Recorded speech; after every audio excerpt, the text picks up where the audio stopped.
All right.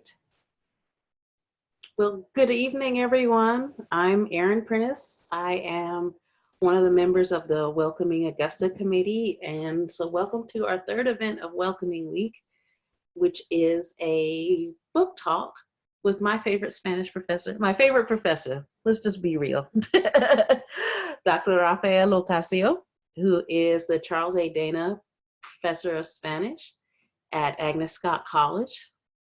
And let's see, he's the author of several books. He's author of books about Reynaldo Arenas. He's the author of books about, I'm going to say it wrong, so I'm not going to say it, but it's about the connection between Bristol and Matanzas, Cuba. And he is also the author of a book that is really a companion to this book about Franz Boas and other American anthropologists and their trip to Puerto Rico to collect folklore and probably be problematic like they do. And this is the companion book, which is Cuentos folklóricos de las montañas de Puerto Rico, folk stories from the hills of Puerto Rico. And it is a bilingual book with an introduction and the stories that were collected by Boas's team in Puerto Rico, but translated into both English and Spanish. I mean, to be honest, it's a translation. They're so old that they have to be translated, updated for both languages. And without further ado, I will present to you Dr. Rafael Ocasio. He will be speaking in both English and Spanish. So just to let you all know that right now. And without further ado, here is Dr. Ocasio. Thank you very much, Erin, my favorite student. Good memories. Welcome everybody. Bienvenidos todos. Before I start, thank you very much to the organizers of Welcoming Week Augusta, Erin Prentice and Natalia Baldwin. And behind the scenes is Ayman Faidal. Thank you very much. The presentation will be a bilingual presentation. There will be a series of slides that I will be commenting both in English and in Spanish. I will finish the presentation with a description of the anthology, and I will do a reading. And if you pay attention to the presentation, there will be a raffle at the end, but you have to pay attention.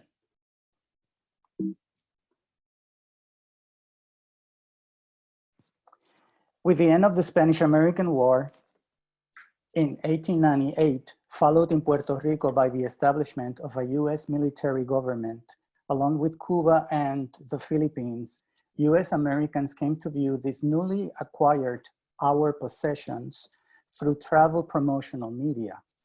Con el fin de la guerra hispanoamericana en 1898, seguida en Puerto Rico por el establecimiento de un gobierno militar de los Estados Unidos, junto con Cuba y las Filipinas, los estadounidenses llegaron a ver estas nuestras posesiones recién adquiridas a través de medios de promoción de viajes. Other types of technical documents, such as detailed maps, encouraged massive exploration of the island, renamed by the US federal government as Puerto Rico. In response to quench such consumers' interest, American academic and scientific institutions frequently performed research in Puerto Rico.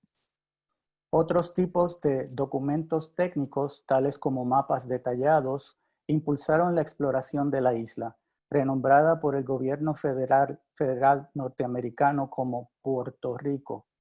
Como respuesta a este interés consumista, las instituciones académicas y científicas estadounidenses con frecuencia realizaban investigaciones en la isla.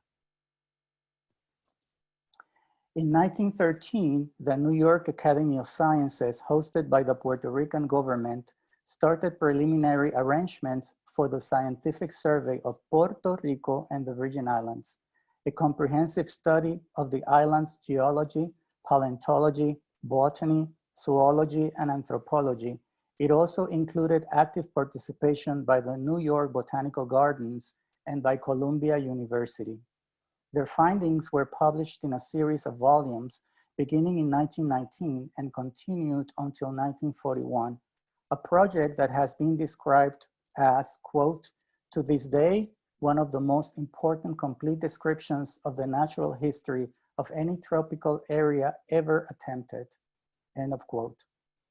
En 1913, la Academia de Ciencias de Nueva York, patrocinada por el gobierno de Puerto Rico, inició los arreglos preliminares para Estudio Científico de Puerto Rico y las Islas Vírgenes, una investigación exhaustiva de la geología, la paleontología, la botánica y la zoología y la antropología de las islas. Los hallazgos fueron publicados en una serie de volúmenes a partir de 1919 hasta 1941, un proyecto que ha sido descrito como, cito, hasta el día de hoy, una de las descripciones más completas de la historia natural de cualquier área tropical jamás realizada. Cierro cita. The scientific survey of Puerto Rico included complex anthropological, anthropometric, and oral folklore field research projects undertaken under the direction of Dr. Franz Boas, known today as, quote, the most important single force shaping American anthropology in the first part of the 20th century, end of quote. Estudio Científico de Puerto Rico incluyó proyectos de investigación de campo antropológicos, antropométricos y de folclore oral bajo la dirección del Dr. Franz Boas, conocido hoy en día como, cito, la fuerza individual más importante en la configuración de la antropología estadounidense en la primera parte del siglo XX. Although Boas had traveled to Puerto Rico shortly after having facial surgery that removed a potentially cancerous tumor, he kept a busy work schedule. The most significant finding was his mapping of what he called the ancient village site at Capá, known today as the Centro Ceremonial Indígena de Caguana, among the largest Taíno ceremonial ballparks in the Caribbean. A pesar que Boas viajó a Puerto Rico inmediatamente posterior a una cirugía facial que le había extraído un tumor potencialmente canceroso, mantuvo un pesado plan de trabajo. Su labor más significativa fue la documentación de mapas de lo que llamó la antigua villa de Capá, hoy en día conocido como el Centro Ceremonial Indígena de Caguana, el parque ceremonial de pelota más grande en el Caribe. Today, pro-indigenous groups have made Caguana a foundational place for the performance of religious Taíno cultural celebrations. Hoy, grupos pro-indígenas han convertido Caguana en un lugar de gran importancia fundacional para la celebración de rituales religiosos y actividades culturales taínas. A young scholar, archaeologist, and linguist, Dr. John Alden Mason, was assigned to collect an extraordinary number of samples of oral folklore, such as poetry, songs, conundrums, folk stories, and legends, as part of a trip that extended into a year, 1914 to 1915, to prepare for Boas's arrival on the island. Boas joined Mason for a month in May 1915. Un joven arqueólogo y lingüista, Dr. John Alden Mason, fue asignado a recopilar un número extraordinario de muestras de folclore oral como poesía, canciones, adivinanzas, historias populares y leyendas, como parte de un viaje que se prolongó durante un año, 1914 a 1915, para preparar la llegada de Boas a la isla. Boas se unió a Mason en mayo de 1915 durante una corta estadía de un mes. Mason documented the oral folklore through transcriptions of his conversations with peasants, known in Puerto Rico as jíbaros. They were men of varying ages and from a variety of geographical locations. Mason documentó el folclore oral rural mediante sus conversaciones con campesinos conocidos en Puerto Rico como jíbaros. Eran hombres de diferentes edades y variadas localidades geográficas. According to Mason, two geographical areas in particular, Utuado, at the heart of a strong rural jíbaro culture, and Loíza, a former runaway slave settlement, yielded an unstated higher number of folk stories. Mason destacó dos áreas geográficas específicas como ricos repositorios de tradiciones orales, Utuado en el corazón de una fuerte cultura jíbara y la vieja Loíza, un pueblo de pescadores predominantemente negro.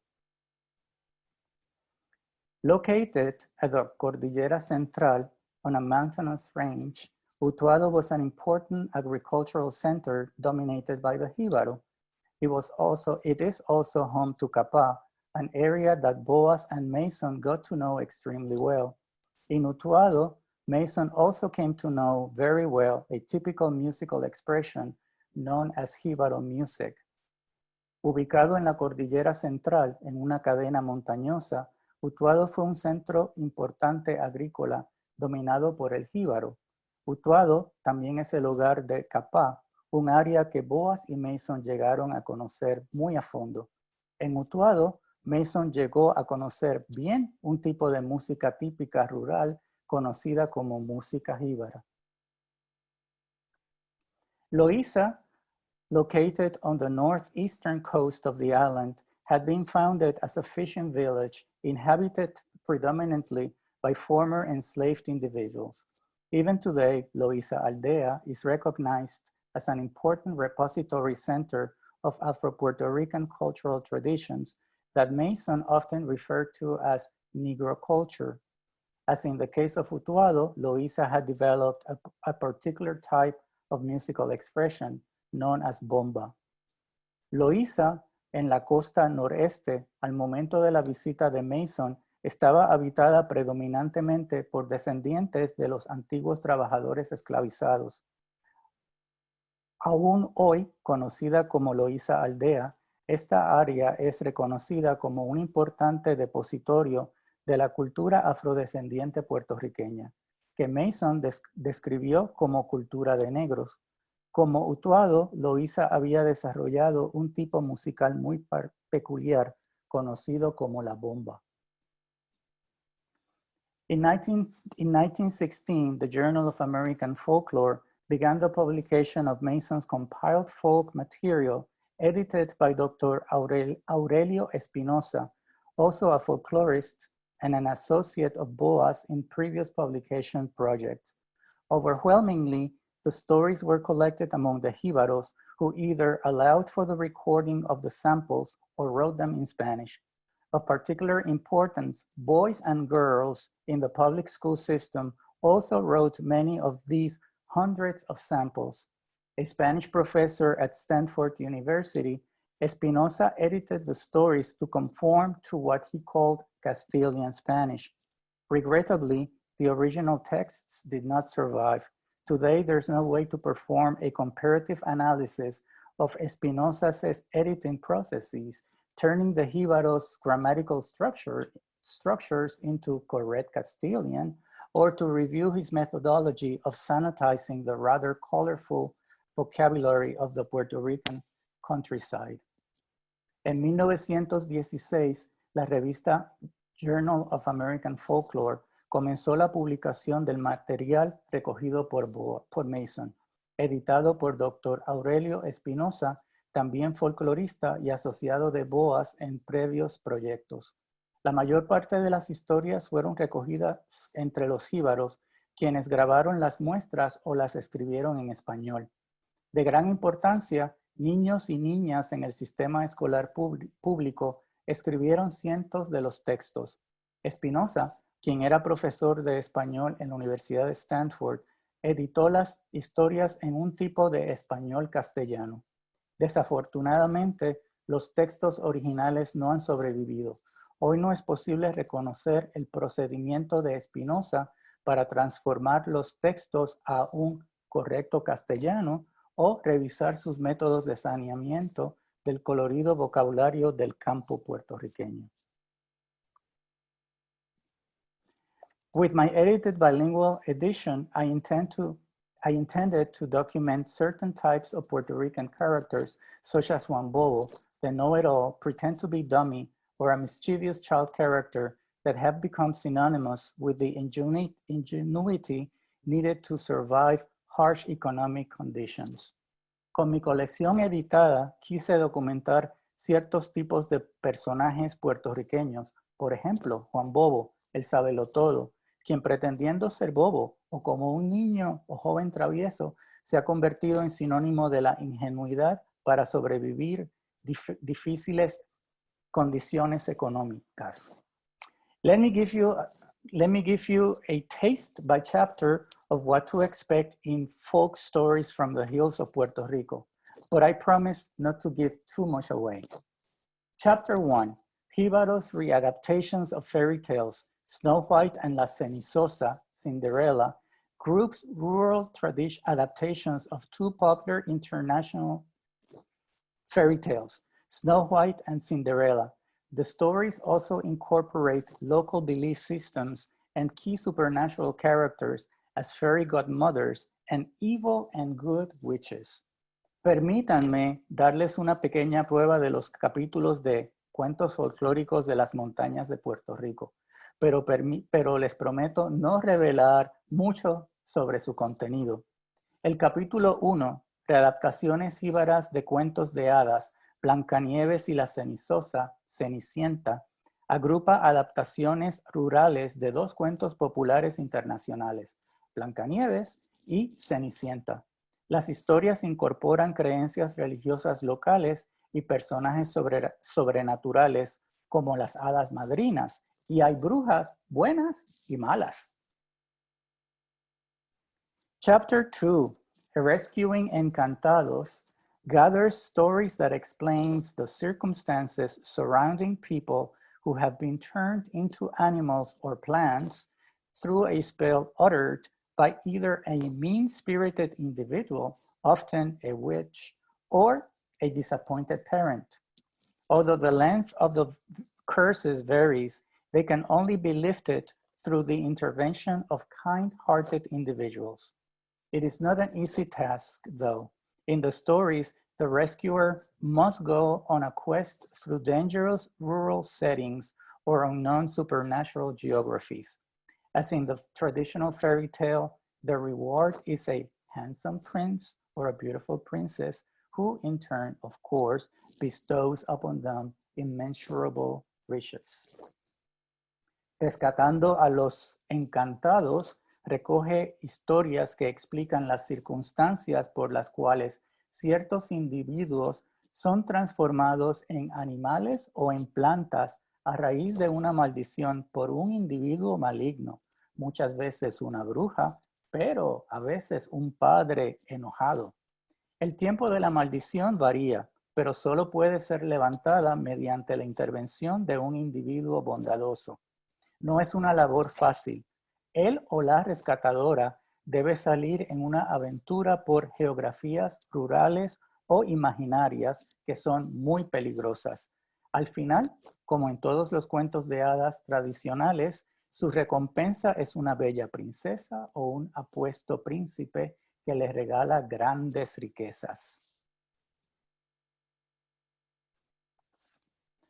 Chapter 3, Fantastic and Impossible Quests, features stories whose protagonists bravely overcome the perils of voyages into the unknown, either through the instinctive alertness or by supernatural means that favor their cause. One story highlights young brothers willing to face supernatural elements, but only one brother is triumphant because he trusted his father's blessing and could use magic objects effectively. I should stress that the tradition of asking for a blessing from your elders, pedir la bendición, is still alive in Puerto Rico, or at least in my family. El capítulo 3, Misiones Fantásticas e Imposibles, celebra protagonistas que sobreviven terribles viajes hacia lo desconocido, gracias a su instinto natural o mediante la intervención sobrenatural que apoya su causa imposible. Una historia tiene como protagonistas a 3 hermanos quienes se enfrentan a situaciones sobrenaturales, pero solamente uno de ellos sale triunfante porque ha confiado en la bendición de su padre y puede utilizar efectivamente objetos mágicos. Pedir la bendición a los padres es una costumbre aún popular en Puerto Rico, por lo menos entre mi familia. Chapter 4, Juan Bobo, a deceiving trickster, presents picaresque stories of the well-known mischievous child or youth who frequently finds himself in trouble with his mother, his neighbors, or even strangers. Although his adventures often bring him into borderline criminal situations from which he successfully escapes, sometimes unscathed, he is also frequently physically punished. Many of these anecdotes are still frequently reproduced in Puerto Rico as prime readers for school children or as inspiration for fiction writers. El capítulo 4, Juan Bobo, un pícaro embaucador, recoge historias picarescas del travieso joven o niño o joven quien frecuentemente se mete en problemas con su madre, vecinos, inclusive desconocidos, aunque sus aventuras lo conducen frecuentemente al borde de actividades criminales, logra escapar casi siempre ileso, aunque a veces recibe una buena paliza. Muchas de estas anécdotas se recogen en libros de lectura para niños en escuelas de Puerto Rico o son motivo de inspiración para autores de literatura. Chapter 5, Beware of Strangers, groups reinterpretations of the iconic child characters Hansel and Gretel. A consistent message in the stories with children as protagonists is that strangers can indeed be foes. Biological mothers can also inflict pain, however, as seen in the Juan Bobo series. More tragically, they can even kill their children. But don't worry, children always come back to life. El capítulo 5, Cuidado con los extraños, agrupa reinterpretaciones de cuentos protagonizados por los muy conocidos niños Hansel y Gretel. Un mensaje constante en estas historias es que los niños deben tener mucho cuidado con las personas extrañas. Las madres biológicas pueden causar dolor a sus hijos, como vemos en las historias de Juan Bobo. Aún más trágicamente, las madres pueden también matar a sus hijos, pero no se asusten. Los niños siempre vuelven a vivir. Chapter 6, El Pirata Cofresí, a national hero and other notable bandits, gathers legends of the most dreaded of thieves, the infamous Puerto Rican-born pirate Roberto Cofresí y Ramírez de Arellano, 1791-1825, whose Robin Hood-like deeds make him a popular protagonist of adventure stories. El capítulo 6, El Pirata Cofresí, un héroe nacional y otros bandidos notables, reúne leyendas del más temido de los ladrones, el infame pirata puertorriqueño Roberto Cofresí y Ramírez de Arellano, 1791-1825, cuyas aventuras al estilo de un Robin Hood lo convirtió en el más popular protagonista de historias de aventura. The last chapter, Brief Stories and Anecdotes, gathers a variety of pedagogical, brief, short stories and funny anecdotes that draw heavily from rural settings, popular characters, and plot lines that were well known among Jíbaros. Together, the stories reflect strong survival lessons while stressing best practices for surviving life in the countryside, including stories that warn individuals about acting selfishly against the well-being of their community. El último capítulo, Historias breves y anécdotas, es una colección de historietas y anécdotas pedagógicas o jocosas que reflejan escenarios, personajes populares y tramas del campo muy conocidos entre los jíbaros. En conjunto, los cuentos reflejan lecciones de sobrevivencia y las mejores prácticas para sobrellevar la vida en el campo, incluyendo lecciones que advierten a los individuos de no atentar contra el bienestar de su comunidad. In conclusion, these rural folk stories are as components of Puerto Rican social practices are reflections of a type of cultural identity deeply rooted in a transatlantic and Caribbean post-colonial history. A testimony of today's appeal of Mason's folk stories is evident in the continued printing of certain types of stories by writers in both Puerto Rico and the United States, who still make these characters repositories of a vibrant, distinctive Puerto Rican national identity. En conclusión, estos cuentos folclóricos de campo, como componentes de prácticas sociales puertorriqueñas, reflejan un tipo de identidad cultural fuertemente arraigada a la historia transatlántica y poscolonial del Caribe hispano. Un testimonio del arraigo aún hoy en día de algunas de estas historias recogidas por Mason es su publicación por escritores puertorriqueños, tanto en la isla como en los Estados Unidos, que hacen de ciertos personajes repositorios de una vibrante y distintiva personalidad nacional puertorriqueña. I hope you would like these stories as much as I did as a child, hearing them on the island or reading them in school textbooks. Espero que disfruten de estas historias, tanto como yo las disfruté de niño en la isla, leyéndolas, escuchándolas o leyéndolas en libros de textos escolares. Gracias. At this point, we have an option to either unmute yourself if you have any questions or comments, or if you prefer, you can write the comment or question on the chat board, and Erin will read them to me.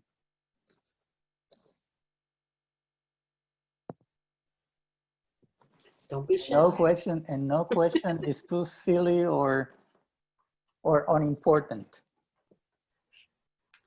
Well, while you all are thinking of questions, I do have some questions. Great. So I'm going to try and find them.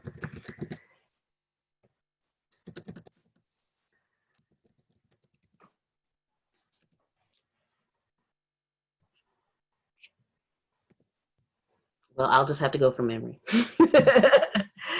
So one of my questions was about translating. And so translating, if anybody's ever tried to do it, you know it's really hard.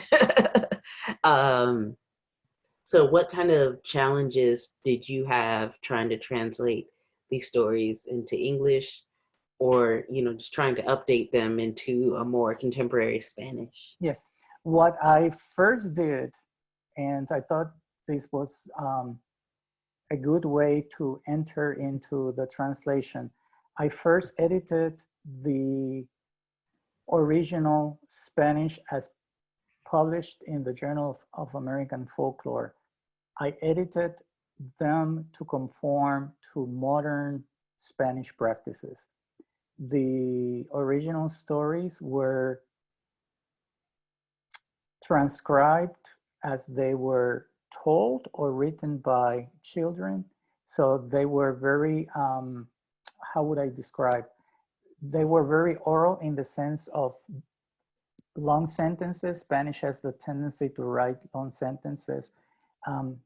The use of y, and, con, all of those prepositions. So what I did, I tightened the stories, and that was the version I then translated into English.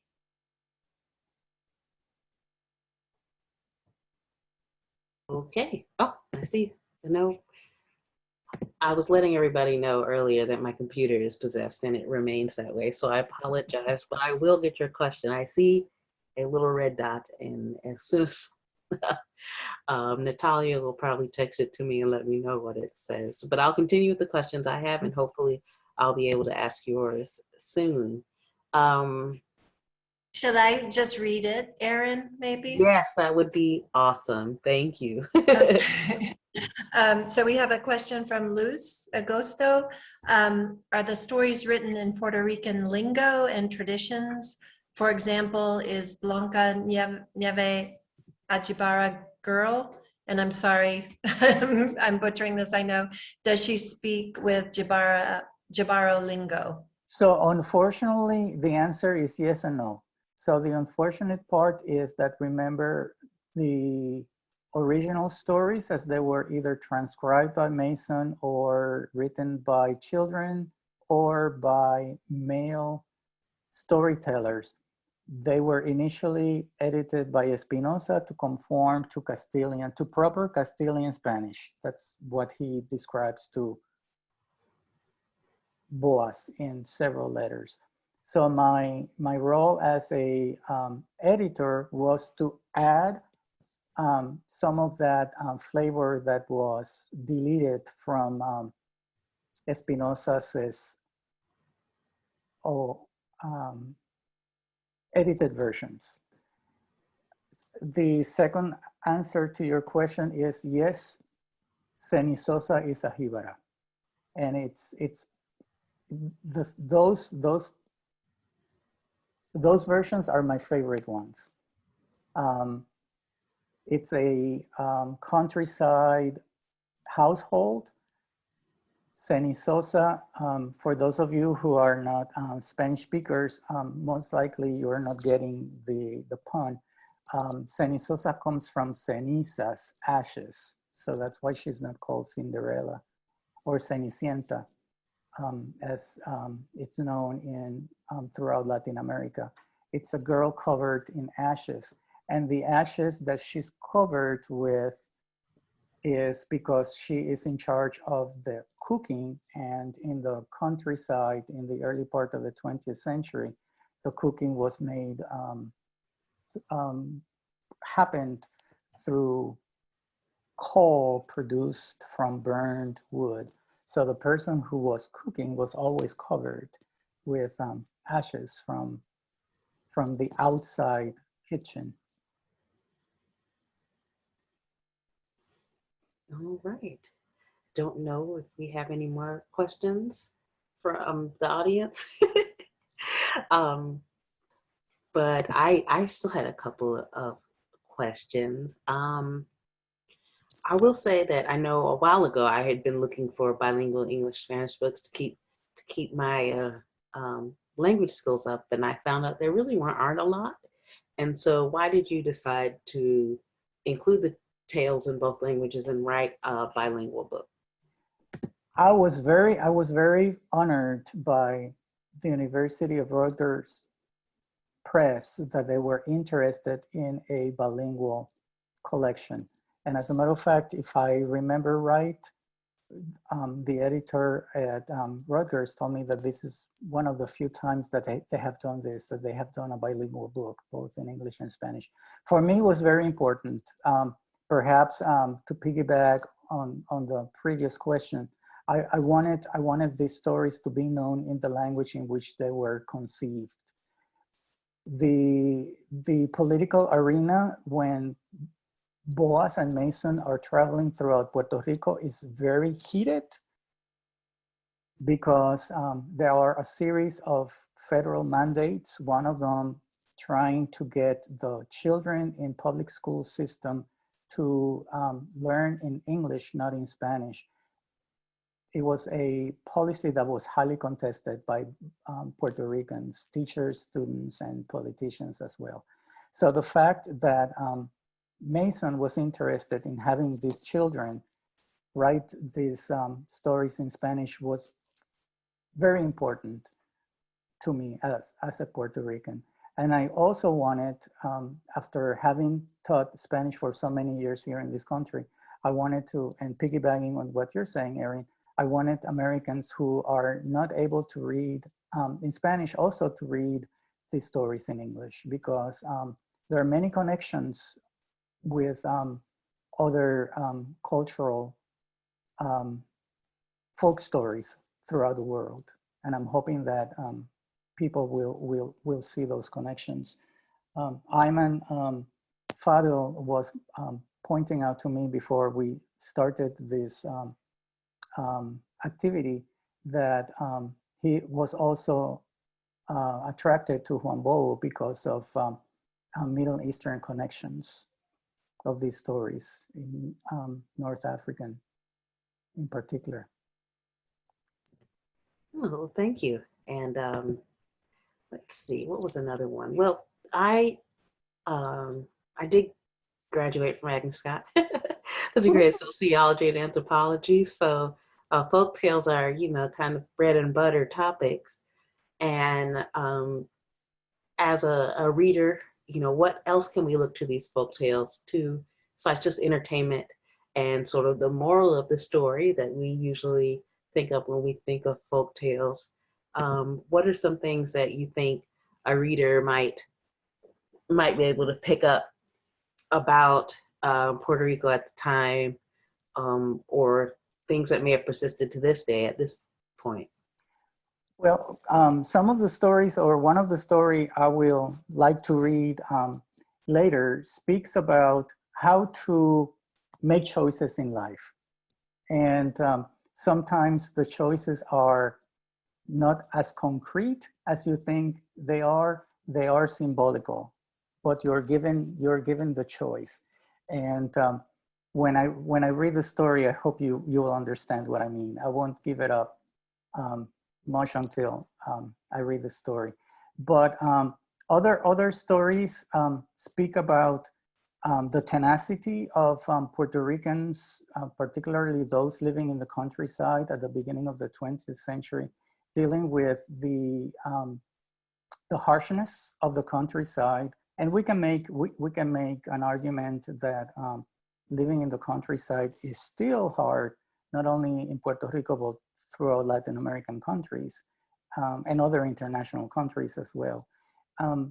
But how also you learn to love that environment, that it is so good and bad at the same time.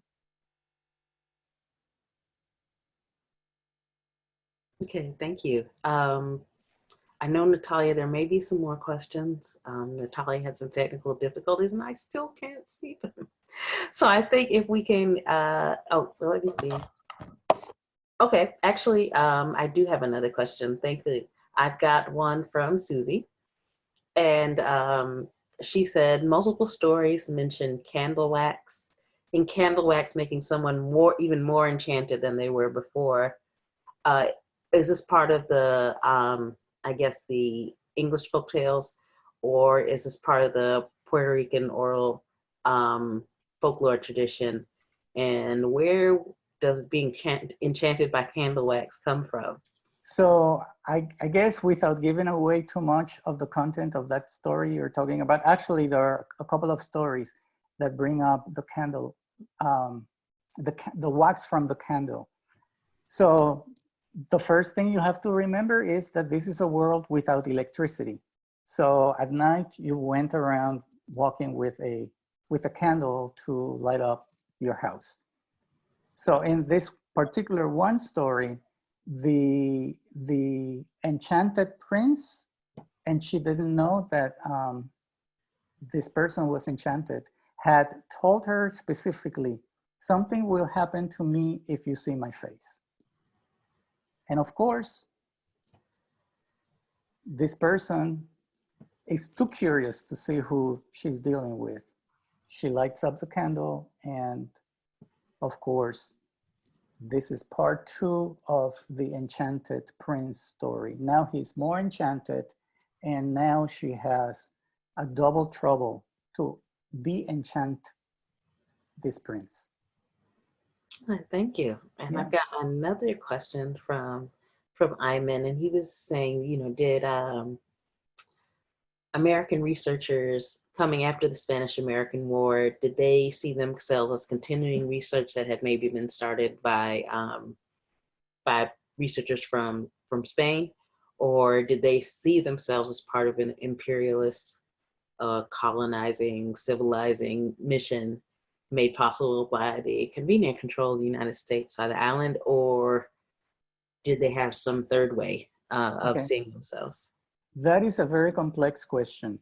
The first part of your question, Spaniards per se did not spend that much time performing and we're talking about the specific case of the anthropological studies. Several pieces of Taino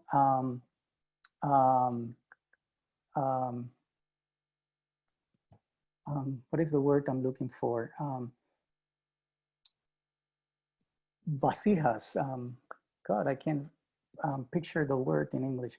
Several pieces, daily life, plates and stuff like that were sent to Spain. And actually there are a couple of those pieces still in anthropological museums in in Spain.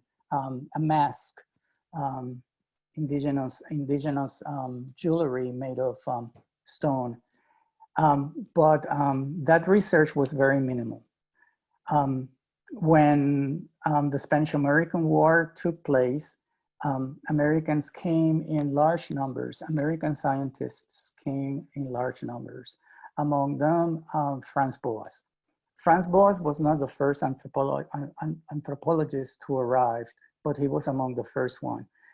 The difference between he and the previous one is that Franz Boas at this point is a big name. So the presence of Franz Boas in Puerto Rico was very important. And it's even more important that he was the one that mapped the Capa, what we today call Caguana. Of course, he did not discover Capa, Caguana. Everybody knew about it, especially the people in Utuado. Why were Americans interested in performing anthropological research? The answer to your question is perhaps what you suggested, that was part of a imperialist desire to control Puerto Ricans. I mentioned in passing that Boas did research in Loíza, today perhaps one of the most iconic Afro-descendiente town, village on the island. None of that research was ever published. Scholars in Puerto Rico always wonder why. Some people have decided that anthropologists were more interested in presenting Puerto Ricans to the American Academy as white individuals, more so than descendants of former enslaved people, in spite of the strong presence of a Black culture then and now.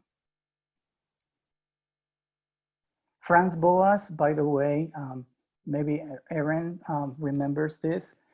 Franz Boas maybe recognized his mistake of ignoring this Black culture that he uncovered.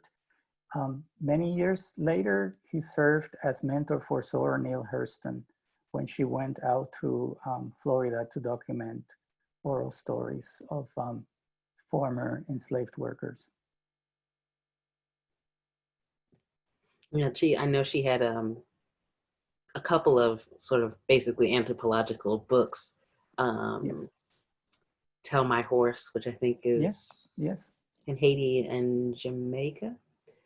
And I guess more recently, you know, after clearly decades and decades, and I can't remember the name of it off the top of my head anymore. The last enslaved worker in Alabama.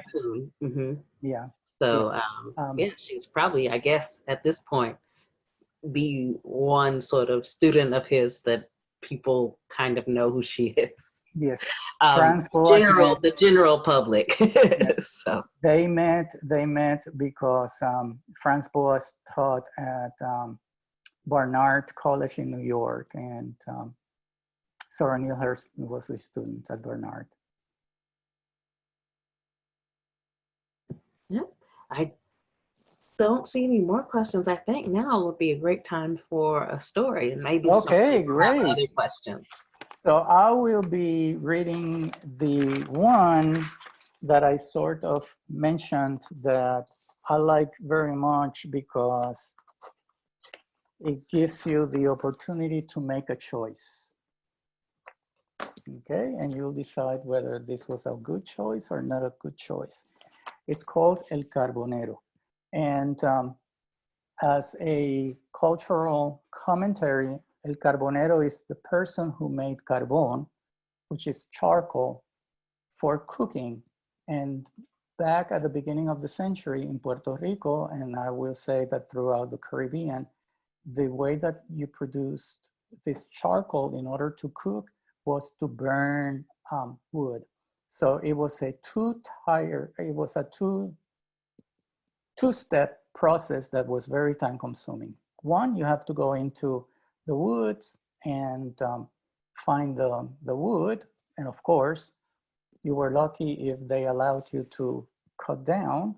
So it was not a cheap way to make a living. And the second part was that you had to develop the process from which you slowly burn the wood to turn it into charcoal. So, el carbonero. Había una vez un hombre muy pobre quien era carbonero. Todos los días pedía a Dios que hubiese un día que le sobraran 50 centavos para comprar una gallina, para comérsela él solo. Llegó el día en que le sobraron 50 centavos y se compró la gallina. Enseguida se puso a guisarla. Cuando estaba guisándola, llegó un hombre muy bien vestido y le pidió comida. El carbonero le preguntó, ¿quién es usted? El hombre le contestó, yo soy la suerte. Vengo a ayudarte a comer tu gallina. El carbonero le contestó, no, señor, váyase usted ahora mismo. Yo no le doy mi gallina. La suerte protege solamente al rico. La suerte se fue. Al momento llegó otro hombre también, pero este mal puesto.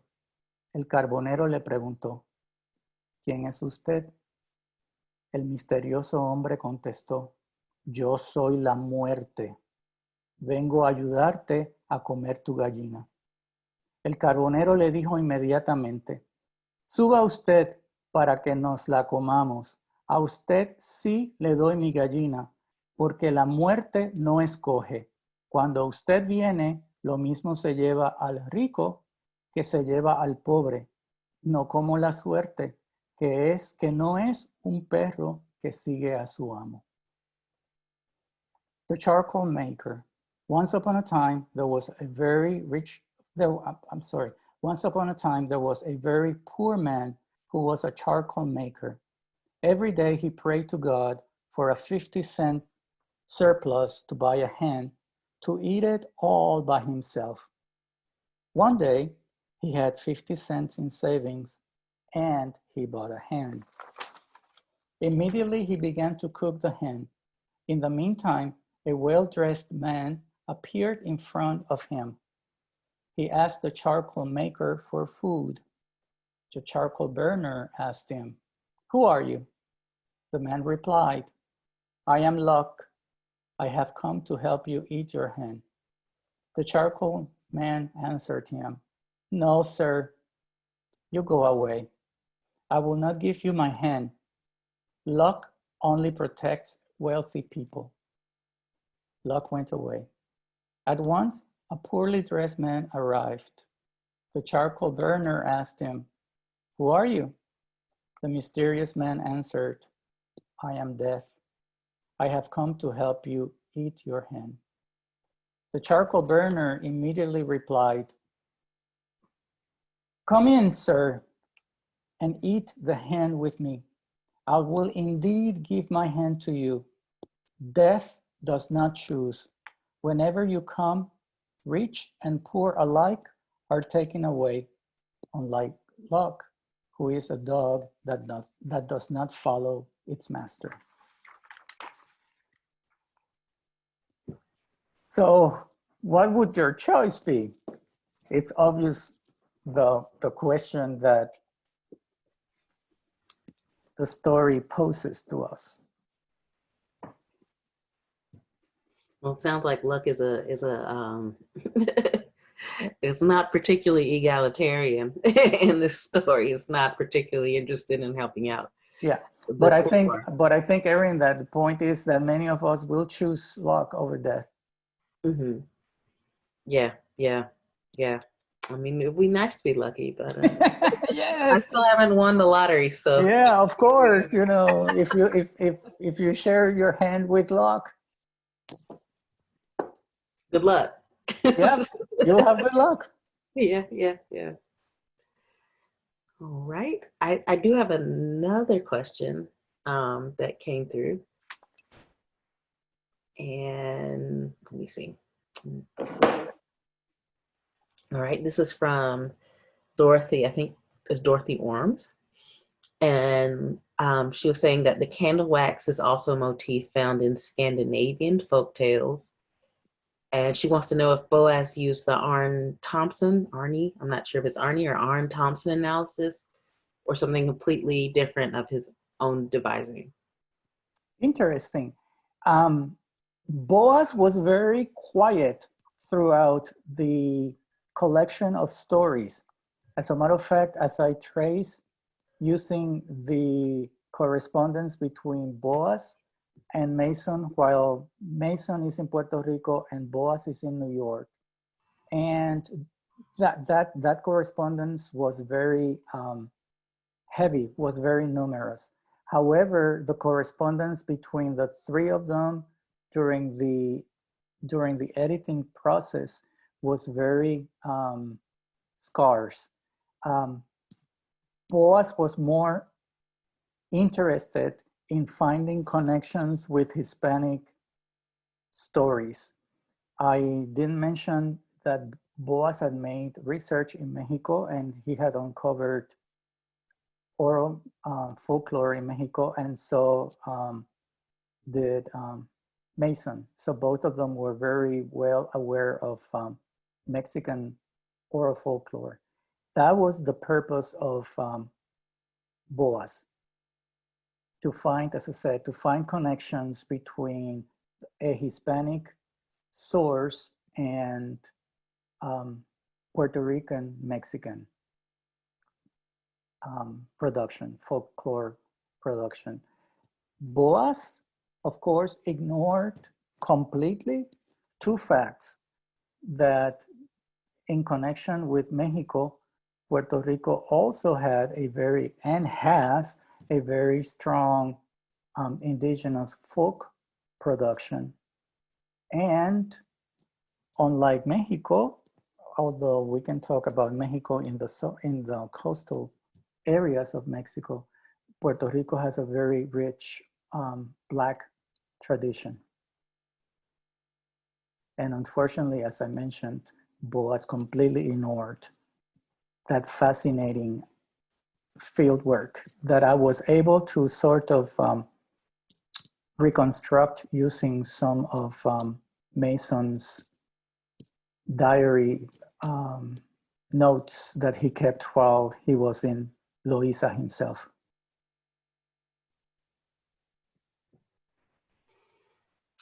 So let me see if there's anything else. Did you have another story you wanted to read? Do you want me to read another story? Yes. I sound like a yes, Dad. Okay. So since we were talking about fantastic stories, my favorite one, because it's also short, is how Cofresi was able to bury treasures all over the island, but particularly on the West Coast. So the legend says that there are many treasures buried on the beaches on the western coast of Puerto Rico.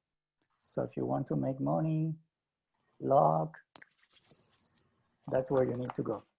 So the story is called Cofresi in the Mysterious Palace. And I'll read the English this time first. Cofresi was a robber who buried what he stole.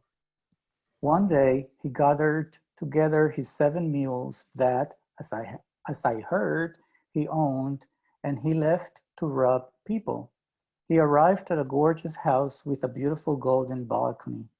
At once, Cofresi broke the door so easily that no one heard a peep.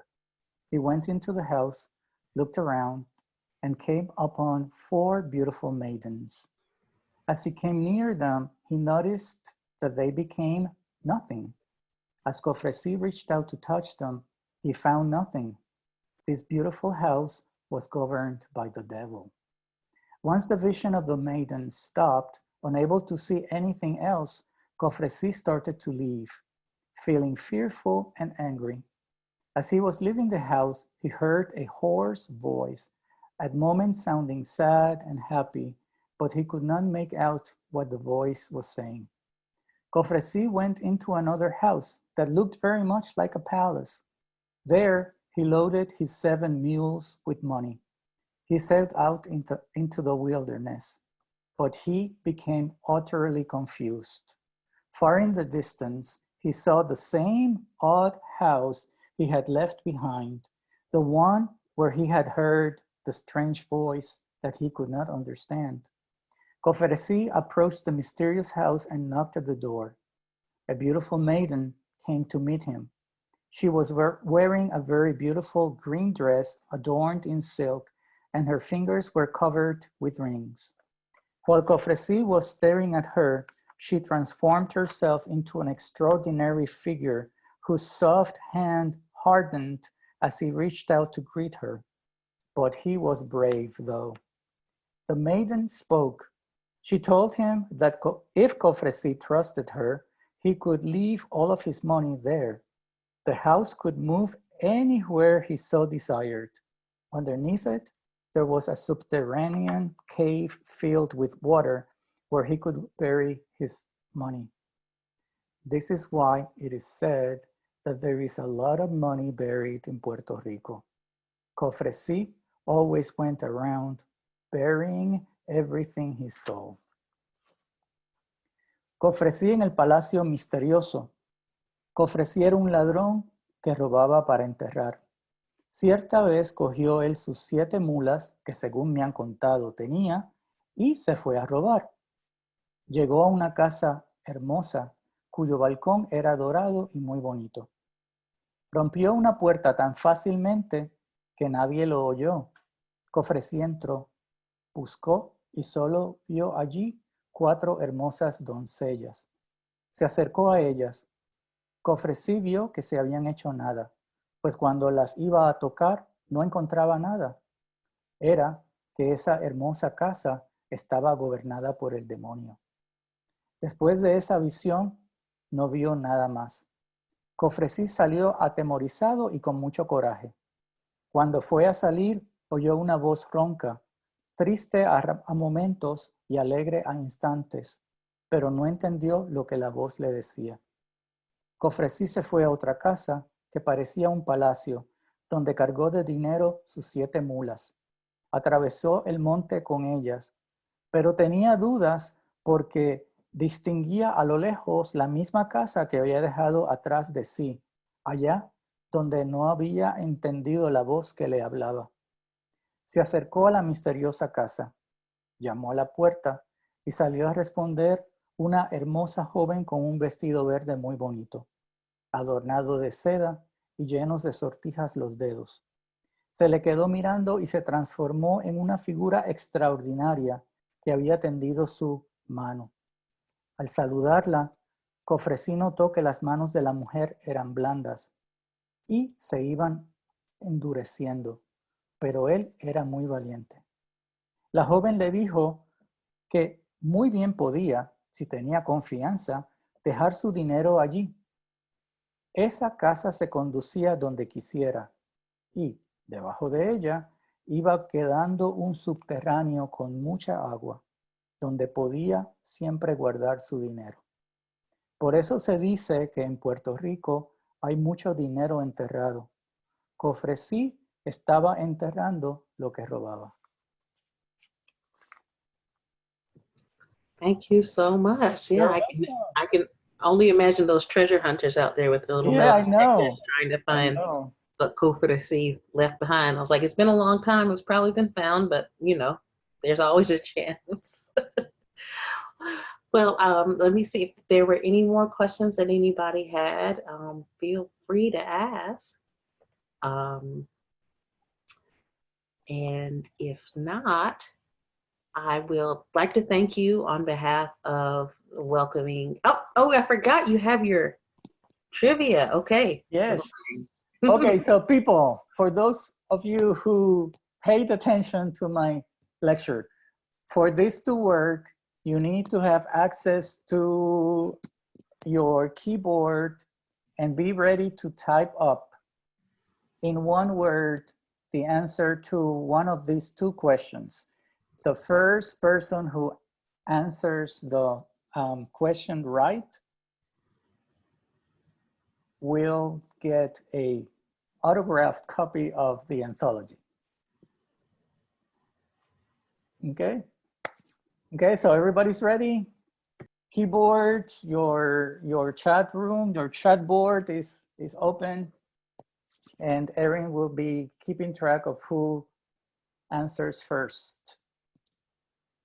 The first question: how are peasants known in Puerto Rico? ¿Cómo se conocen los campesinos en Puerto Rico? What is that word?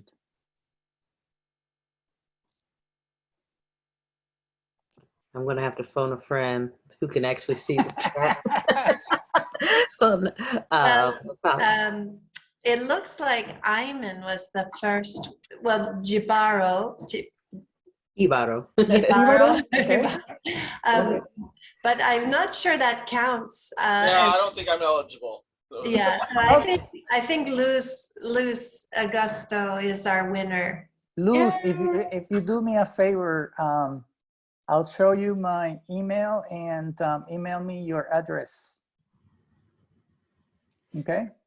Congratulations. Congratulations, Luz. Jíbaros, yes. Ready for the second question? What is the name of one of the towns where Mason performed research in Puerto Rico? ¿Cuál es el nombre de uno de los pueblos donde Mason hizo investigación en Puerto Rico? I believe we have our answer again from Luz. And I can't say it myself. No, Luz.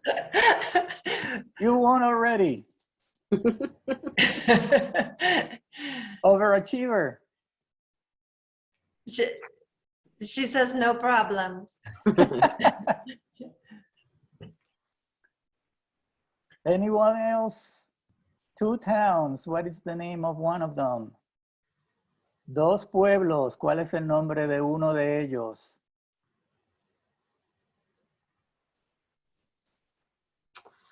I am barred from competition, so I shall say nothing. We have Loiza? Loiza? Yes. Loiza. Loiza. Yeah, Loiza. Okay, that is from Edna Ocasio Medina. my sister. Oh. Edna, I'm bringing you a copy. Gracias. That is so sweet. Thank you so much for your presentation and telling us all about this. And it's so interesting what you can find in the archives. Yes, I agree. Luz, please note my email address, rocasio@agnesscott.edu. Send me an email with your address and I'll mail you a copy. And we just want to thank you on behalf of the Welcoming Augusta Committee for being our author for this year. We really enjoyed it, and we've been enjoying reading the stories, and maybe I'll tell some to my little nieces and see how it goes. And again, thank you. And if you all are interested in anything else going on in Welcoming Week, we're about halfway through. So tomorrow we have State and Local Politics Jeopardy at, I believe, 1:30 at USC Aiken. And on Thursday, we have, I guess, a local sport, disc golf. I mean, it's an international sport, but people love to play it here. And it's going to be Thursday, 5:30 at Pendleton King Park. I will be there, unathletic as I am, trying to learn. So if you have no experience in disc golf, I will also have no experience. So we'd love to have you. If you are interested in purchasing this book, it is available locally here in Augusta at the Book Tavern, which is in downtown Augusta. You can go there and pick up a copy or order a copy from them, and they would love your support. And of course, Dr. Ocasio would love you to read the book and share Yes. it, because we want people to know these stories. And so thank you so much, Dr. Ocasio. Thank you all for attending, and this is recorded, so you can share it with other people once we get it up online. And the website for our Welcoming Week is welcomingweekaugusta.org, and that's welcomingweekaugusta.org. And thank you so much for your time. Y'all have a good night.